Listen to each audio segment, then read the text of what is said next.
in the meantime, first things first, just you spend all week trying to minimize, I haven't really thought about it. Come on.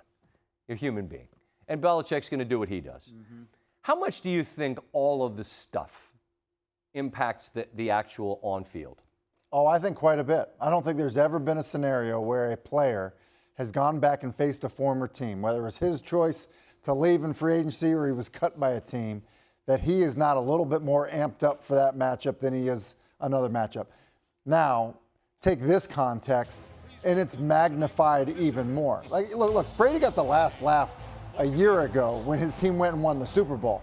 That being said, going back into this building had to be insanely emotional for him, even with it being, early in the football season. I think you think back to like Favre. I mean, he ends up with a divisional opponent because he wanted a shot at Green Bay and a couple of times a year and all that comes with that. This is an entirely different deal. It's also different because Brady is far more accomplished with New England and so tied to Belichick. And neither man will ever have a conversation for our ears, nor should they, frankly, about what it means. But if you're just connecting dots in your mind, how significant is it just for Brady to be able to say, it wasn't pretty, but we won?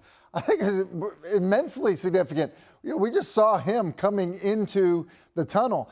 Like, for a guy that completed just barely over 50% of his passes tonight, didn't throw a touchdown pass, he looked awfully happy running in there with Alex Guerrero celebrating, that win. So, yeah, to me, I think that, they said all the right things. I think Tom, to an extent, acknowledged that this was going to be different.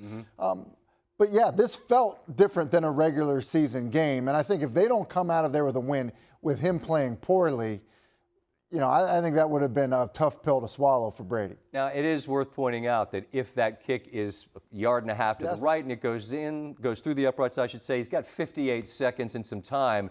That would have been fascinating to see in that rain on a night where he wasn't perfect to begin with. What would have transpired? It didn't. They take knees. They win. Thanks for watching ESPN on YouTube. For live streaming sports and premium content, subscribe to ESPN+.